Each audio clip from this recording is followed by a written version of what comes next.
ఖమ్మం జిల్లా పాతకారాయగూడెంలో పేకాట రాయుళ్లను పోలీసులు అరెస్టు చేశారు. గ్రామ శివార్లోని మామిడి తోటలో పేకాట ఆడుతున్నారనే సమాచారంతో బంజర్ ఎస్ఐ వెంకటేష్ తన సిబ్బందితో కలిసి పేకాట శిబిరంపై దాడులు నిర్వహించారు. 8 మందిని అదుపులోనికి తీసుకున్నారు. వారి వద్ద నుంచి 3 బైకులు, 11,000 రూపాయల నగదు స్వాధీనం చేసుకున్నారు. ఈ ఘటనపై కేసు నమోదు చేసి విచారణ చేపట్టారు.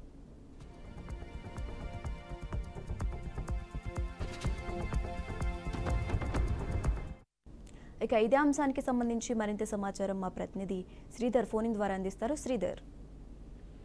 సుశీరేఖ, వాస్తవంగా చెప్పాలంటే సత్తుపల్లి పరిసర ప్రాంతాల్లో ఒక పేకాటకు సంబంధించి నిత్యకృత్యంగా జరుగుతుంది. ఎందుకంటే ఆంధ్ర బార్డర్ లో ఉండటం వల్ల అక్కడ నుండి కూడా చాలా మంది, అంటే అక్కడ ఉన్న రెస్ట్రిక్షన్స్ కావచ్చు, ఏదైనా కావచ్చు, అక్కడ నుండి కొంతమంది ఇక్కడికి రావడం, ఇక్కడ వాళ్ళు అందరు కలిసి కూడా ఈ యొక్క పేకాట అనేది, అంటే ఈ యొక్క పేకాటలకు మామిడి తోటలు ప్రధానమైనటువంటి ఒక అడ్డాగా ఏర్పాటు చేసుకొని లక్షల రూపాయల్లో ఈ యొక్క పేకాట కార్యక్రమాలు నిర్వహిస్తున్నారు.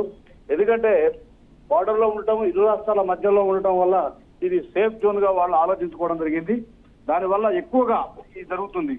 సరే, ఆ తర్వాత ఈ విషయం పక్కా ప్రణాళిక ప్రకారం పక్కా సమాచారం తెలుసుకున్నటువంటి విఎం బంజర ఎస్ఐ వెంకటేష్ ఆధ్వర్యంలో ఈ యొక్క పెనుబండి మండలంలో పాతకారాయగూడెంలో ఉన్నటువంటి శివారు ప్రాంతంలో మామిడి తోట మీద దాడి చేయడం జరిగింది.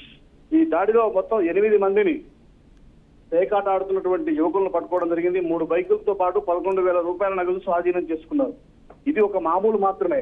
ఇటువంటి పేకాటకు సంబంధించినటువంటి అడ్డాలు ఈ యొక్క సత్తుపల్లి పరిసర ప్రాంతాల్లో చాలా ఉన్నాయని స్థానికులు ఆరోపిస్తున్నారు. కాబట్టి ఇప్పటికైనా కానీ పోలీసులు ఈ యొక్క పేకాట కావచ్చు, అసాంఘిక కార్యక్రమాలు ఎక్కడ జరిగినా కానీ వెంటనే చర్యలు తీసుకోవాలని చెప్పి ప్రజలు కోరుతున్నారు. Sasirekha. Okay right, thanks for update Sridhar.